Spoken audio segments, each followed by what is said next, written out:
आपको धंधा करने वाला प्रधानमंत्री चाहिए, आपको बिजनेसमैन प्रधानमंत्री चाहिए, या देश की रक्षा और देश का सम्मान करने वाला प्रधानमंत्री देश? पूरा देश इस टाइम स्तब्ध है और पूरा देश पूछ रहा है कि प्रधानमंत्री की चुप्पी का कारण क्या है। प्रधानमंत्री ना कुछ कर रहे हैं और ना कुछ बोल रहे हैं। पिछले 9 साल के अंदर जब जब इस देश के ऊपर आपदा आई, जब जब इस देश के अंदर कोई आपदा आई, ये प्रधानमंत्री चुप हो गए, अपने कमरे में जाके अंदर कुंडी मार के बैठ गए। ये प्रधानमंत्री मैदान छोड़ के भाग गए। ये प्रधानमंत्री कहीं दिखाई नहीं दिए, लोग चिल्लाते रहे। उन महिलाओं के लिए तो सब कुछ फेल हो गया था, जिनको निर्वस्त्र करके वहां पे खुलेआम सड़कों पे घुमाया गया और खुलेआम उनके साथ गलत काम किया गया। वो तो बेटियां हैं हमारे देश की, वो तो प्रधानमंत्री जी की उम्र के हिसाब से वो तो उनके पिता समान है। पोजीशन के हिसाब से भी, उम्र के हिसाब से भी प्रधानमंत्री तो उनके पिता समान है। और जिस दिन अगर बेटियों की सरेआम इज्जत लुट रही है और बाप कहे कि मेरा इससे कोई लेना देना नहीं है, तो बेटियां कहा जाएंगी। बाप अगर ऐसे मौके पे मुंह मोड़ ले तो बेटियां कहा जाएंगी। देखो चाइना हमें आंख दिखा रहा है, प्रधानमंत्री जी चुप है, प्रधानमंत्री जी के मुंह बंद है। प्रधानमंत्री के मुंह से चाइना शब्द नहीं निकलता इस प्रधानमंत्री के मुंह से। लोग पानी पी पी के जवाहरलाल नेहरू को गालियां देते हैं। कम से कम उस जवाहरलाल नेहरू ने चाइना की आंखों में आंखें डाल के उनके साथ युद्ध तो किया था। इन्होंने तो देश को सरेंडर कर दिया चाइना के सामने। मैं प्रधानमंत्री जी को कहना चाहता हूं, आंख दिखाने की हिम्मत तो दिखाओ। हाथ में हाथ डाल के मंदिर में घूमने से इश्क होता है, कूटनीति नहीं होती, डिप्लोमेसी नहीं होती। लोगों को लगने लगा यार अडानी का पैसा तो सारा मोदी का पैसा है। मोदी चुप क्यों है? मोदी बोलता क्यों नहीं है? मोदी बचा क्यों रहा है उसको? तो लोगों को लगने लगा यार ये सारा पैसा जो है ये मोदी का पैसा है। तो मोदी भाग गया, मेहुल चौकसी भाग गया, विजय माल्या भाग गया, ये यूं ही भाग गए, भगाए गए। देश जानना चाहता है प्रधानमंत्री जी आपका इनसे क्या रिश्ता है, क्या डील है आपकी इनसे? देश के अंदर चारों तरफ चर्चा हो रही है, क्या मोदी जी एक कमजोर, अहंकारी और भ्रष्ट प्रधानमंत्री हैं। सारे चैनलों पे भी चल रहा है, सारे चैनलों पे चल रहा है कि भारतीय जनता पार्टी के विधायक जो हैं वो विधानसभा छोड़ के ये कह के चले गए कि मणिपुर से उन लोगों का कोई लेना देना नहीं है, मणिपुर उनके लिए कोई विषय नहीं है। पूरे देश में इस टाइम टीवी चैनलों पे ये चल रहा है और मणिपुर के लोग भी ये देख रहे होंगे। और जब मणिपुर के लोग ये देख रहे होंगे कि दिल्ली के अंदर बैठे हुए विधायक, दिल्ली के विधायक, भारतीय जनता पार्टी के विधायक साफ साफ ये कह रहे हैं कि मणिपुर से उनको कोई लेना देना नहीं है, उनके दिल पे क्या गुजर रही होगी। अध्यक्ष महोदय, ये केवल भारतीय जनता पार्टी के कुछ विधायक नहीं कह रहे, ऊपर से नीचे तक पूरी की पूरी इनकी सारी सरकारें और उनके सबसे बड़े नेता प्रधानमंत्री श्री नरेंद्र मोदी जी का संदेश है कि मणिपुर से उनका कोई लेना देना नहीं। जब से मणिपुर की घटना घटी है प्रधानमंत्री जी चुप हैं। मणिपुर के अंदर 6500 एफआईआर हो गई 190 दिन के अंदर। 3 मई से लेकर 31 जुलाई के बीच में 6500 एफआईआर हो गई। प्रधानमंत्री जी चुप रहे। मणिपुर में 4000 लोगों के घर जला दिए गए, प्रधानमंत्री जी चुप रहे। 60,000 लोग बेघर हो गए, प्रधानमंत्री जी चुप रहे। 150 से ज्यादा लोगों की मौत हो गई, प्रधानमंत्री जी चुप रहे। 350 धार्मिक स्थल जला दिए गए, प्रधानमंत्री जी चुप रहे। केंद्रीय फोर्सेस, आसाम राइफल्स और मणिपुर पुलिस के बीच में खुलेआम झगड़ा हो गया और गोलाबारी हो गई, जो आज तक भारत में कभी नहीं हुई कि सेंट्रल फोर्सेस और लोकल पुलिस के बीच में झगड़ा हो जाए। पूरी दुनिया के अंदर भारत की थू-थू हो रही है। यूरोपियन पार्लियामेंट के अंदर इस पर चर्चा हुई, अमेरिका के अंदर इस पर चर्चा हुई, वहां के नेताओं ने इसकी थू-थू की, लेकिन भारत के प्रधानमंत्री चुप रहे, कुछ नहीं बोले। और एक दिन जब एक वीडियो चारों तरफ सर्कुलेट हुआ जिसमें हमारी 2 या 3 बहनों को निर्वस्त्र करके सड़क के ऊपर घुमाया गया और उनके साथ खुलेआम सरेआम कई लोगों ने मिलकर गलत काम किया, तब भी प्रधानमंत्री जी चुप रहे। उनके मुख्यमंत्री कहते हैं ये कोई आइसोलेटेड इंसिडेंट नहीं है, यहां तो ये रोज ही हो रहा है। मैं ये पूछना चाहता हूं कि एक देश का प्रधानमंत्री एक पिता के समान होता है सबके लिए।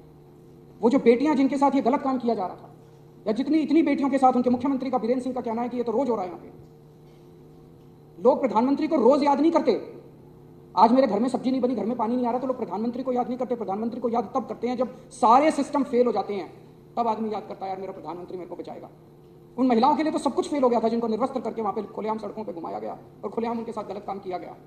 वो तो बेटियां हैं हमारे देश की, वो तो प्रधानमंत्री जी की उम्र के हिसाब से वो तो उनके पिता समान है। पोजीशन के हिसाब से भी, उम्र के हिसाब से भी प्रधानमंत्री तो उनके पिता समान है। और जिस दिन अगर बेटियों की सरेआम इज्जत लुट रही है और बाप कहे कि मेरा इससे कोई लेना देना नहीं है, तो बेटियां कहा जाएंगी। बाप अगर ऐसे मौके पे मुंह मोड़ ले तो बेटियां कहा जाएंगी। मैं देख रहा था एक रिटायर्ड आर्मी ऑफिसर जो मणिपुर का रहने वाला है, उसका एक वीडियो सर्कुलेट हो रहा था। वो प्रधानमंत्री मोदी जी का बहुत बड़ा भक्त होता था, अंध भक्त होता था। उसका पिछला ट्विटर अकाउंट उठा के देखो, उसने मोदी जी के लिए अंध भक्ति में पिछले कई सालों से खूब ट्वीट किए हुए हैं। वो रो रहा था उस वीडियो में, और रोते हुए कह रहा था कि प्रधानमंत्री जी मैंने नहीं सोचा था कि आप हमें इस तरह से धोखा देंगे, मैंने नहीं सोचा था कि आप हमारी पीठ में छुरा घोंपेंगे, आप हमें हमारे हाल पे इस तरह से छोड़ देंगे। ये सारे बीजेपी वाले कह रहे हैं कि ये अकेला प्रधानमंत्री आज जो पिछले 9 साल में 50 बार नॉर्थ ईस्ट गया था। अध्यक्ष महोदया, हमारा कोई रिश्तेदार हमारे खुशी के मौके पे तो रोज आए, लेकिन जिस दिन मुसीबत हो उस दिन मुंह मोड़ ले, तो आदमी तो असली दोस्त तो वही होता है ना जो मुसीबत में काम आता है। असली साथी वो थोड़ी होता है जो कि शादी ब्याह में। तो जब हमारे घर में मुसीबत आई, जब मणिपुर के अंदर मुसीबत आई, जब मणिपुर जल रहा था, लोग मर रहे थे, लोगों के घर जलाए जा रहे थे, महिलाओं के साथ गलत काम किया जा रहा था, तब आपको सुध नहीं आई, तब आप अपने कमरे के अंदर कुंडी मार के बैठ गए। पूरा देश इस टाइम स्तब्ध है और पूरा देश पूछ रहा है कि प्रधानमंत्री की चुप्पी का कारण क्या है। प्रधानमंत्री ना कुछ कर रहे हैं और ना कुछ बोल रहे हैं। प्रधानमंत्री की चुप्पी का कारण क्या है, ये पूरे देश के अंदर इस वक्त चर्चा का विषय। और ये पहली बार नहीं है, पिछले 9 साल के अंदर जब जब इस देश के ऊपर आपदा आई, जब जब इस देश के अंदर कोई आपदा आई, ये प्रधानमंत्री चुप हो गए, अपने कमरे में जाके अंदर कुंडी मार के बैठ गए। ये प्रधानमंत्री मैदान छोड़ के भाग गए, ये प्रधानमंत्री कहीं दिखाई नहीं दिए, लोग चिल्लाते रहे। अभी थोड़े दिन पहले मेरे को याद है, जंतर मंतर के ऊपर हमारी महिला पहलवान जंतर मंतर के ऊपर बैठी थी। उनके आरोप थे कि उनके साथ कुश्ती फेडरेशन के प्रेसिडेंट ब्रजभूषण सिंह ने उनके साथ छेड़खानी किया और उनके साथ गलत हरकतें की है। यही महिला पहलवान जब मेडल जीत के आई थी ओलंपिक के अंदर, तो प्रधानमंत्री जी सबसे पहले फोटो खिंचवाने पहुंच गए थे।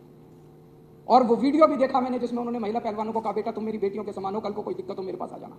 जब उन महिला पहलवानों ने कहा कि हमारे साथ पिताजी, हमारे साथ गड़बड़ हो गई, हमारे साथ बदसलूकी हो गई, तो प्रधानमंत्री जी चुप हो गए। प्रधानमंत्री जी ने चुप्पी साध ली। कम से कम इतना तो कह देते, प्रधानमंत्री जी अगर इतना ही कह देते कि बेटा चिंता ना करो, मैं हूं, मैं जांच कराऊंगा, दोषियों को सजा दिलवाऊंगा, कम से कम लोगों को संतुष्टि तो मिल जाती कि प्रधानमंत्री है। मणिपुर के केस में कम से कम इतना ही कह देते, मणिपुर के लोगों को एक अपील, शांति की अपील ही कर देते प्रधानमंत्री कि मैं मणिपुर के लोगों से शांति की अपील करता हूं कि कृपया हिंसा मत कीजिए। शांति की अपील तक नहीं करते हमारे प्रधानमंत्री, कमरे में कुंडी मार के बैठ जाते।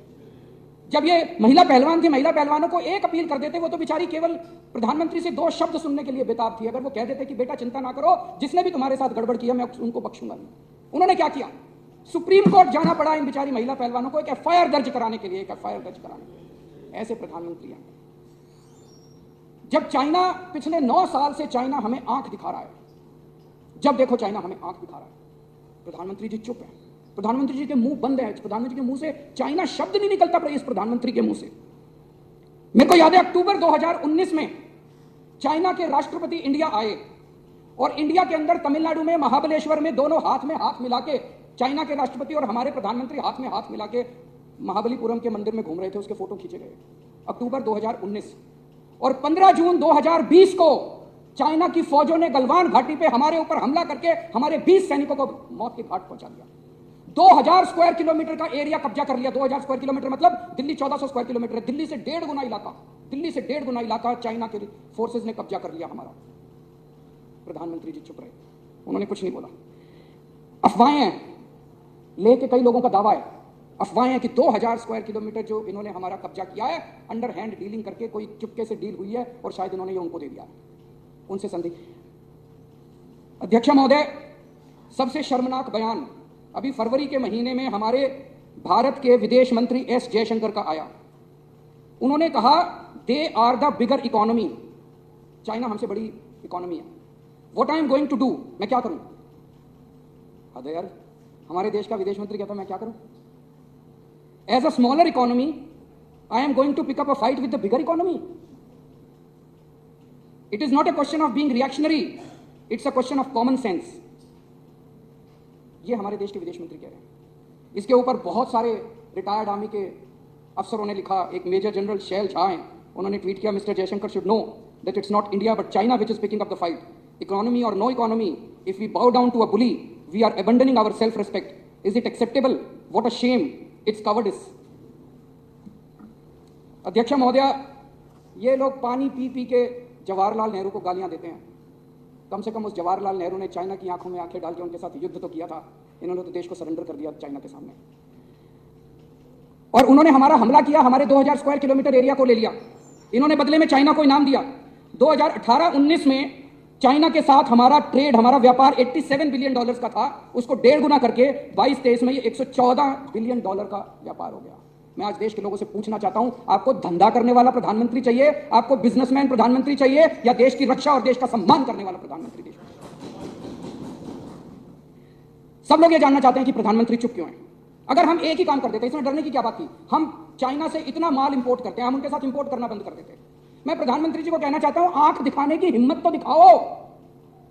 हाथ में हाथ डाल के मंदिर में घूमने से इश्क होता है, कूटनीति नहीं होती, डिप्लोमेसी नहीं होती। डिप्लोमेसी करने के लिए तो आपको आंखें दिखानी पड़ती है। अडानी का घोटाला हुआ। एक हिंडनबर्ग रिपोर्ट आई जनवरी के महीने में, जिसने पूरे देश में क्या पूरी दुनिया के अंदर हलचल मचा दी। इस दुनिया का सबसे तीसरे नंबर पे अमीर आदमी था, तीसरे नंबर पे सबसे अमीर आदमी अचानक जो है उसकी, और पूरा बॉम्बे स्टॉक एक्सचेंज तहस नहस हो गया। लाखों लोग लाखों इन्वेस्टर्स का पैसा डूब गया, LIC का पैसा डूब गया, बैंकों का पैसा डूब गया। प्रधानमंत्री जी चुप रहे। अरे एक बार बाहर आके इतना ही कह देते, मैं जांच कराऊंगा, दोषियों को सजा दूंगा, ये तो कह देते, एक ट्वीट ही कर देते कि मैं दोषियों को सजा दूंगा, जांच कराऊंगा, जिन लोगों ने देश का पैसा लूटा, जिन लोगों ने फ्रॉड किया उनको मैं बख्शूं, इतना ही कह देते। प्रधानमंत्री जी चुप रहे। तो अब लोगों को लगने लगा यार अडानी का पैसा तो सारा मोदी का पैसा है। मोदी चुप क्यों है? मोदी बोलता क्यों नहीं है? मोदी बचा क्यों रहा है उसको? तो लोगों को लगने लगा यार ये सारा पैसा जो है ये मोदी का पैसा है। जनता जानना चाहती है असलियत क्या है। अगर प्रधानमंत्री चुप हो जाएगा और कुछ बोलेगा नहीं तो अफवाहों का बाजार गर्म होता है। चारों तरफ अफवाहें फैलती हैं और देश के लिए अच्छी बात नहीं है अगर चारों तरफ अफवाहें फैले इस तरह से। इनके समय में पिछले 9 साल में 13 लाख करोड़ रुपए के बैंकों के कर्जे कुछ चंद अमीर लोगों के माफ कर दिए गए।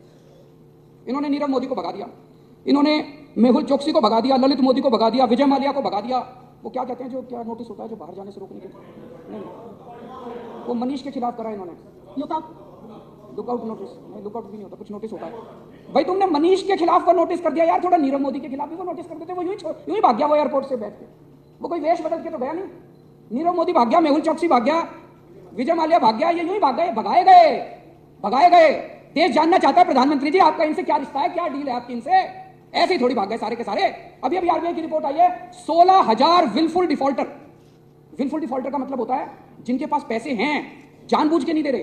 एक तो है भाई कोई बैंकक्रप्ट हो गया, उसके पास पैसे नहीं है, धंधा चौपट हो गया। एक है विलफुल डिफॉल्टर। विलफुल डिफॉल्टर वो होते हैं जिनके पास पैसे हैं, नियत नहीं है, वो दे नहीं रहे। RBI कह रही है 16,000 विलफुल डिफॉल्टर है जो नहीं दे रहे। तो क्यों नहीं दे रहे? उनको जेल में नहीं डालते, उन पे ईडी नहीं करते, उन पे CBI नहीं करते। तो प्रधानमंत्री से पूछना तो चाहते हैं लोग कि भैया आपका क्या है, उनके साथ क्या डील हो रही है। ये जनता पूछना तो चाहती है ये क्या अंदर खाने चल क्या रहा है। ये 16,000 विलफुल डिफॉल्टर। हमारे प्रधानमंत्री जी चुप क्यों हैं? बोले तो सही, कुछ तो बोलो प्रधानमंत्री जी। आपके केंद्रीय मंत्री के, जब किसान आंदोलन चल रहा था, केंद्रीय मंत्री के बेटे ने किसानों के ऊपर लखीमपुर खेरी में जीप चढ़ा दी। वीडियो है सबके सामने, उसका सबूत है सबके सामने। प्रधानमंत्री जी चुप रहे। हमारे किसान भी प्रधानमंत्री जी के लिए कोई मायने नहीं रखते, सरेआम जीप उनको कुचल दिया, प्रधानमंत्री जी चुप रहे। 14 सितंबर 2020 को हाथरस में एक दलित बेटी के साथ, 19 साल की दलित बेटी के साथ 4 लड़कों ने गैंगरेप किया। प्रधानमंत्री जी चुप रहे, कुछ नहीं बोले।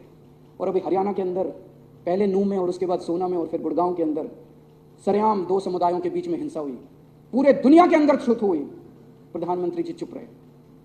अभी थोड़े दिन पहले एक भाषण दिया प्रधानमंत्री जी ने, फलाने उन्होंने 2-3 नेताओं का नाम लिया, फलाने नेताओं ने 17,000 करोड़ रुपए का घोटाला कर दिया।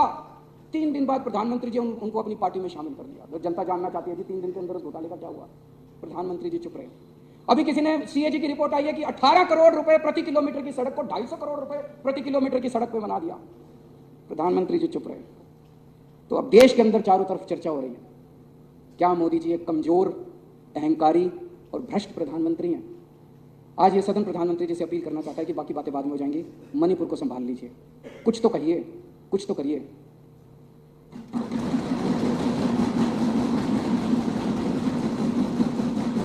बहुत बहुत धन्यवाद।